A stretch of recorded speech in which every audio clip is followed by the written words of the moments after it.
고 최숙현 선수 사건에 대해 가해자 처벌이 이뤄지긴 했지만 경주시나 체육회 등 관리자에게도 책임을 물어야 한다는 목소리가 높습니다.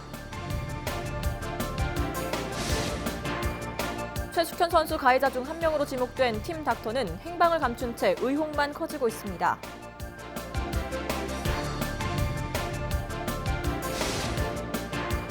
코로나19로 비대면 소비가 뜨는 요즘 전통시장도 배달 등 찾아가는 서비스를 통해 새로운 활로를 모색하고 있습니다. 대구에서는 하루 새 한 명이 추가로 코로나19 확진 판정을 받았고 경북에서는 신규 확진자가 발생하지 않았습니다.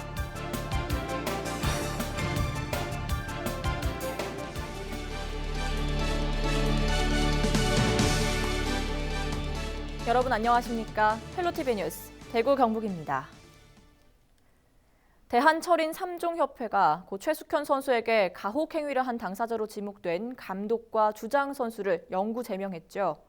가해자에 대한 처벌이 이루어지긴 했지만 아직 경주시나 체육회 등 관리자에 대해서는 아무런 조치가 없습니다. 고 최숙현 선수가 수차례 진정을 넣었는데도 제대로 된 조사가 이루어지지 않은 데 대한 책임을 물어야 한다는 목소리가 높습니다. 첫 소식 박은경 기자입니다. 고 최숙현 선수 측이 제일 먼저 도움을 요청한 곳은 소속팀을 관리하는 경주시입니다. 그러나 조사는 감독 등이 뉴질랜드 전지 훈련 중이라는 이유로 흐지부지됐습니다. 대면 조사는 못했고 코로나 끝나고 착해서 자연인이 시간을 조금 좀 길어졌고요.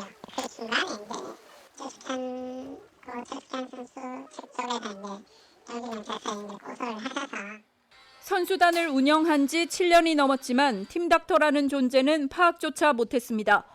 팀 숙소도 가해자 중 하나인 주장 선수 개인 소유의 건물로 정해놓고 매년 1,500여만 원을 지급해 논란을 자초했습니다. 그런데도 시장은 개인 SNS에 선수단이 경산에 숙소를 두고 훈련을 해왔기 때문에 관리 감독을 철저히 하지 못한 측면이 있다며 책임을 돌렸습니다. 자기들은 떨어져 있고 잘 몰랐다라고 하면 그것은 자신들의 그 관리 감독 권한을 사실상 방기한 거나 마찬가지인 셈이 되는 거죠. 최 선수가 극단적인 선택을 한 이후에도 대응은 부실했습니다. 경주시 체육회는 감독에 대해서만 직무정지 처분을 내렸습니다. 주장 선수는 코치를 겸하고 있어 감독 대신 남은 선수들을 챙겨야 한다는 명분이었습니다. 저희들 코치인 선수가 있는 게 아니고 장윤정 선수가 트라이애슬론에는 우리나라의 독보적인 선수입니다. 그 선수하고 이야기를 해서 스케줄 받는 대로 관리 감독도 하고 우리 담당 간사가 있고 하니까 철저하게 운영을 잘할 수 있도록 하겠습니다. 경주시와 체육회가 제대로 대처했다면 충분히 막을 수 있었던 20대 유망주의 희생. 경주시청 홈페이지에는 관련 담당자들에 대한 사과와 처벌 요구가 빗발치고 있습니다. 헬로티비 뉴스 박은경입니다. 의사도 아니고 물리치료사도 아니었던 팀 닥터는 행방을 감췄습니다. 자격도 없는 사람이 어떻게 팀 닥터로 들어왔는지, 선수 숙소 인근에 살았던 이유는 무엇인지 의혹은 눈덩이처럼 커지고 있습니다. 이하영 기자입니다. 가해자로 지목된 또 한 사람. 팀 닥터로 불렸던 안모 씨는 미국 의사 면허를 갖고 있다고 알려졌지만 모두 거짓이었습니다. 명칭만 닥터였을 뿐 의료인으로 볼 수 없는 운동 처방사 2급 자격증만 있었던 것으로 확인됐습니다. 부모들은 글쎄 아무래도 돌팔이겠다. 미국에서 파기받으면 왜 선수들 따라다니면 저래 이래 만지고 하노. 저것 좀 이상하다 하고 우리는 돌팔이다 하고 부모들 친한 부모들은 다 그런 소리 했어요. 선수들도 속았습니다. 치료를 핑계로 성추행은 물론 협박까지 일삼았습니다. 팀 닥터는 자신이 대학 교수라고 말했으며 수술을 하고 왔다는 말도 자주 했을 뿐만 아니라 치료를 이유로 가슴과 허벅지를 만지는 등 성적 수치심을 느꼈습니다. 심지어 심리치료를 받고 있는 숙현이 언니를 극한으로 끌고 가서 자살하게 만들겠다라고. 관리 감독기관인 경주시는 팀 닥터가 있는지조차 몰랐습니다. 무자격자가 채용된 과정에 대해 경주시 체육회는 선수 개인이 고용했다며 책임을 떠넘겼습니다. 아니 채용 과정은 감독이 채용을 하는 게 아니고 그거는 저희들 채용이 아니고 고용입니다. 선수에 따라서 회복 그 뭐 마사지라든지 이런 게 그 횟수에 따라서 개별적으로 비용을 지불을 했는 걸로 파악이 되고 있습니다. 저희들 경주체육회는 아무 관계가 아니고. 가혹 행위를 한 팀닥터 안 씨는 고 최숙현 선수가 부산으로 소속팀을 옮기기 직전까지 숙소 바로 인근에 살았던 사실도 새롭게 드러났습니다. 경주시 체육회는 안 씨에 대한 법률 검토 등을 거쳐 검찰에 고발하기로 했습니다. 헬로티비 뉴스 이하영입니다. 고 최숙현 선수 사건과 관련해 부실 수사 의혹을 받고 있는 경주경찰서에 대해 경북지방경찰청이 내부 감찰에 착수했습니다. 경찰 관계자는 경주경찰서의 초동 수사 과정 등에 문제가 있었는지 사실관계를 파악하기 위해 7일자로 감찰을 시작했다며 징계를 염두에 둔 조사는 아니라고 선을 그었습니다. 앞서 최 선수의 유족과 동료 등은 경찰이 참고인의 일부 진술을 삭제하고 고소 내용 일부를 축소하는 등 부실하게 대응했다며 이의를 제기했습니다. 고 최숙현 선수 사망 사건을 수사하고 있는 검찰이 기존 수사팀을 확대해 특별수사팀을 편성했습니다. 대구지방검찰청은 6일 여성아동범죄조사부장을 팀장으로 아동학대 전담검사 4명과 전문수사관 5명 등 모두 14명으로 팀을 꾸렸다고 밝혔습니다. 이와 함께 피해자 지원팀을 구성해 유족 심리치료와 범죄 피해 구조금 등을 포함한 각종 법률 지원을 할 예정입니다. 고 최숙현 선수 사건과 관련해 경북도가 실업팀 선수들을 대상으로 긴급 실태 조사에 나섭니다. 경북도는 행정부지사를 단장으로 하는 스포츠 인권 침해 조사단을 꾸려 도내 전 시군 체육회와 함께 실업팀 선수 419명을 대상으로 폭행과 폭언 등 인권 침해 실태 조사를 실시합니다. 또 선수들이 평소에 비위를 제보할 수 있도록 스포츠 인권 콜센터를 설치하는 한편 체육 관련 전문가 등과 함께 경북 체육 선진화 자문단을 구성해 인권 침해를 막을 수 있는 근본적인 대책을 마련하기로 했습니다. 코로나19의 영향으로 온라인 주문 같은 비대면 거래가 활성화되고 있죠. 이러한 변화에 발맞춰 전통시장도 배달 서비스를 도입하는 등 비대면 거래를 통해 활로를 개척하고 있습니다. 권미경 기자입니다. 배송 담당자가 시장을 돌며 주문 상품을 담습니다. 주문서를 꼼꼼히 확인한 뒤 상품을 차에 싣고 배달에 나섭니다. 맛있게 드세요. 네, 감사합니다. 예, 고맙습니다. 전통시장이 이제는 집으로 찾아옵니다. 대구 신매시장은 이번 달부터 배달 서비스를 도입했습니다. 전화로 가게에 물건을 주문하면 하루 3번 정해진 시간에 맞춰 편리하게 상품을 받아볼 수 있습니다. 코로나19로 전통시장을 찾는 발길이 줄어들자 비대면 거래로 영역을 넓힌 겁니다. 대면으로 이렇게 상품을 구입들을 많이 하시고 직접 오셔야 되는데 이제는 집에서 주문을 하셔서 집으로 바로 받아볼 수 있는 그런 시스템을 저희 시장에서 준비를 했습니다. 많은 분들이 시장 서비스를 이제 받게 되면 대형마트 못지않는 그런 서비스를 집에서도 받게 될 거라고. 배송 서비스를 시작한 이후로 주문 전화가 크게 늘었습니다. 배달 수수료가 따로 없다 보니 상인들의 부담도 줄었습니다.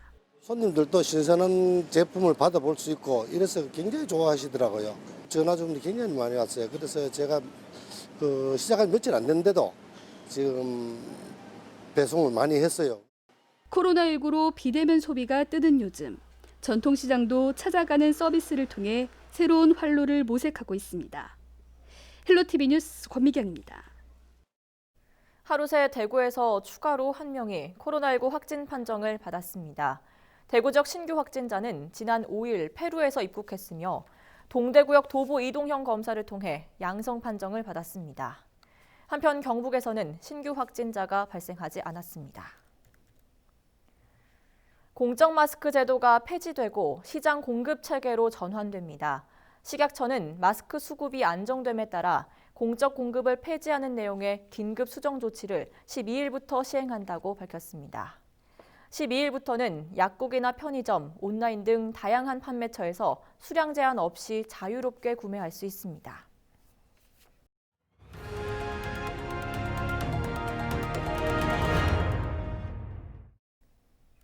대구 칠성시장은 성남 모란시장과 부산 구포시장과 함께 전국 3대 개시장으로 알려졌습니다. 하지만 재작년 모란시장 개도살장은 영구 철거됐고 지난해 구포 개시장도 폐쇄가 됐는데요. 유일하게 남은 대구 칠성시장. 초복을 앞두고 전국의 동물보호단체들이 대구로 모여 철폐를 외치고 나섰습니다. 동물자유연대 서미진 상임활동가와 나눈 자세한 이야기 화면으로 함께 보시죠.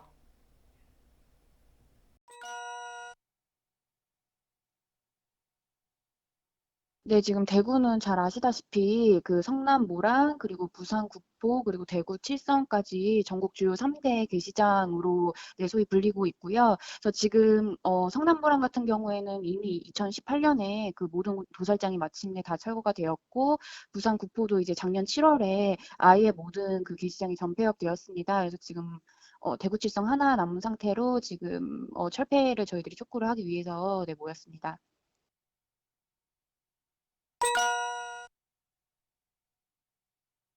네, 지금 현재 시점에서 그 대구 칠성 게시장에는 한 20여 군데 정도가 지금 게소주나 그리고 보신탕이나 이제 게지육을 판매를 하고 있고요. 그 지금 무단 도살이 일어나는 업소는 한 2군데 정도로 저희가 지금 파악하고 있습니다.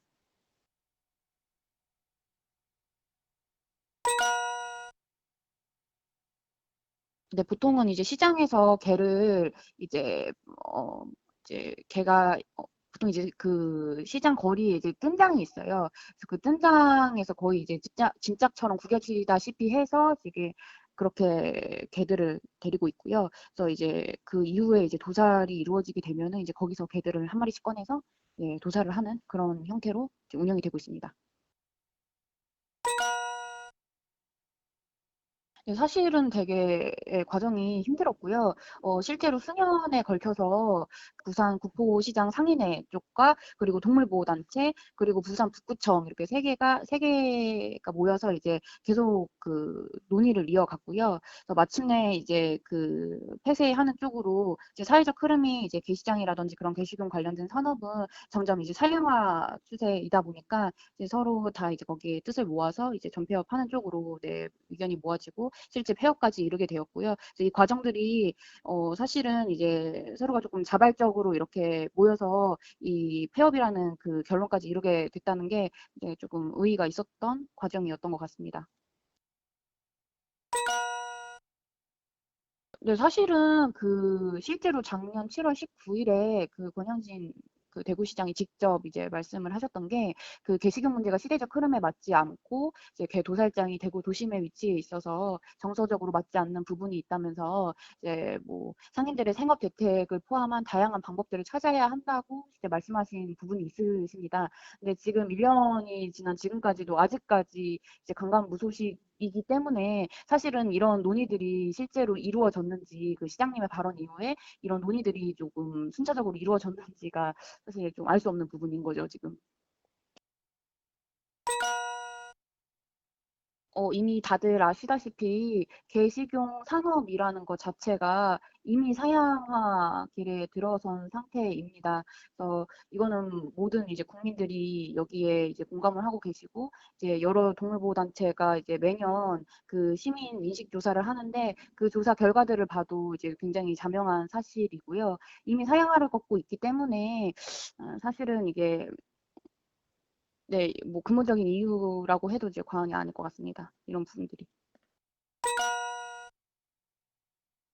네, 이거는 뭐 인식뿐만 아니라 이제 그 게시장에서 개를 도살해서 판매하는 이 모든 과정들이 굉장히 불법에 많이 노출이 되어 있고요. 그 도살하는 과정 자체도 사실 굉장히 불법적으로 암암리에 이루어지고 있기 때문에 사실 그렇게 도살된 그 개 지육 자체가 상당히 많은 바이러스들도 있는 상태이기 때문에요. 그래서 이런 것들은 뭐 시민의 인식뿐만 아니라 여러 가지 불법적인 사항들도 내포를 하고 있는 걸로 보이고 있기 때문에 또 게시장이 그래서 반드시 폐쇄되어야 마땅하다고 생각되어지는 이유 같습니다. 네.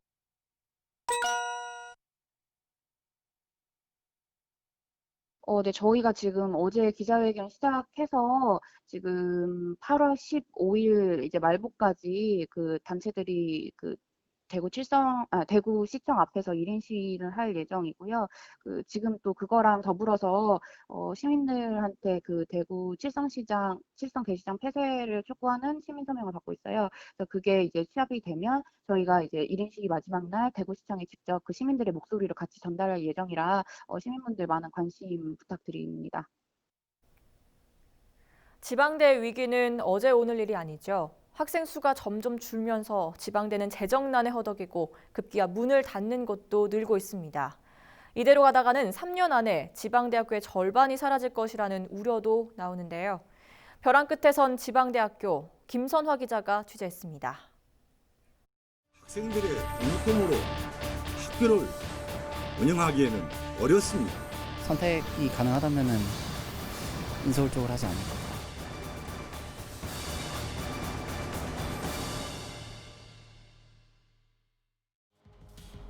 2018년 개교 26년 만에 폐교된 강원도 동해 한중대학교입니다. 2017학년도 신입생 충원율이 27.3%에 불과했습니다. 100명 뽑는 학교에 학생들이 30명도 안 온 겁니다. 전 총장의 교비 횡령과 임금 체불 등의 문제로 2013년 부실대학으로 선정됐던 학교. 지역에서 대학 살리기에 사활을 걸었지만 신입생 정원을 절반도 못 채우며 결국 역사 속으로 사라졌습니다.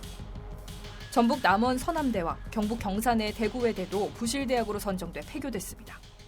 학령 인구가 빠르게 줄면서 지방대는 직격탄을 맞았습니다. 지난해 전국 고등학생 수는 약 140만 명, 이 중 절반에 가까운 학생들이 수도권에 삽니다. 거기다 서울권 대학 선호 현상으로 지방에 있는 학생들마저 지역을 떠나면서 지방대 정원 미달 현상은 더 가속화되고 있습니다. 지방에 있는 대학일수록 신입생 수 채우기가 쉽지 않다는 게 수치로도 드러났습니다. 최근 한 사설교육업체가 전국 4년제 대학교 205곳의 2020학년도 신입생 충원율을 분석했습니다. 그 결과 신입생 충원율 하위권 50곳 대학 중 80%가 모두 지방대학이었습니다. 20%의 서울 수도권 소재 학교는 종교대학이었습니다. 2023년 가면은 한 정원에 비해서 한 50개 대학이 없어져야 된다 소리를 하거든요. 지방에는 50개 대학 50%죠. 50%의 지방대학이 폐교가 돼버리면 그 지방 경제는 완전히 무너지는 거죠. 결국 서울에서 먼 지역에 있는 대학부터 순서대로 폐교될 것이라는 의미로 벚꽃 피는 순서대로 대학이 문을 닫을 것이라는 이야기까지 나옵니다. 학생들이 줄자 지역 대학에서는 중국과 동남아를 중심으로 외국인 유학생 유치에 나섰습니다. 하지만 엎친 데 덮친 격으로 코로나19가 발생하면서 유학생 모집이 쉽지 않은 실정입니다. 최근 코로나19로 1학기에 유학생들이 대거 휴학하고 2학기 역시 휴학할 가능성이 높아진 상황. 학교 재정 상당 부분을 등록금에 의존하고 있던 지방대는 경영난을 우려하고 있습니다. 지금의 살짝의 재정의 거의 99%가 학생 등록금이에요. 그렇게 되면 학교 재정은 그만큼 악화되는 거고, 이렇게 될 경우 지방대학은 서서히 하나둘 이렇게 소멸 폐교될 수밖에 없는 상황이거든요. 상황이 이렇자 일부 대학교에서는 좋은 평가를 받기 위해 가짜 신입생을 만들어 충원율을 채우는 꼼수를 동원하기도 합니다. 최근 강원도 원주에 있는 사립전문대 교수들이 가족과 지인 등의 명의를 빌려 허위 입학생을 만든 혐의로 기소됐습니다. 이들이 이렇게까지 하면서 가짜 학생을 만든 이유는 바로 교육부의 대학 기본 역량 진단 평가였습니다. 역량 평가의 주요 기준은 학생 충원율과 취업률 등. 기준을 충족하지 못하면 재정 지원 등의 불이익을 받습니다. 1000명 이하라든지 500명 이하의 소규모 대학들 같은 경우는 좋은 평가를 받기가 그렇게 쉽지 않아요. 평가 기준 자체가. 그런 것들은 대부분 수도권이라든지 대도시 중심 대학이 중심으로 살아나갈 수 있는 그런 평가 기준들이기 때문에 지역에서는 지역 맞춤형 그런 정책을 피거나 학령 인구는 점점 줄어들고 그나마 있던 학생들도 서울과 수도권으로 떠나는 현실. 지역대학교는 학생이 없어 점점 침체되는 상황. 지방대는 이미 위기의 악순환에 빠졌습니다. 헬로티비 뉴스 김선아입니다. 대구시의 지역화폐 대구 행복페이의 발행액이 한 달 만에 580억 원을 돌파했습니다. 대구시는 지난달 3일부터 한 달 동안 대구 행복페이의 발행과 사용 데이터를 분석한 결과 발행액은 582억 원에 총 사용 금액은 207억 원을 기록했고 결제 건수는 모두 74만 건에 달했다고 밝혔습니다. 특히 60대 이상 고령층 발급 비율이 25.8%로 높게 나타났습니다. 이상으로 헬로티비 뉴스를 모두 마치겠습니다. 시청해주신 여러분 고맙습니다.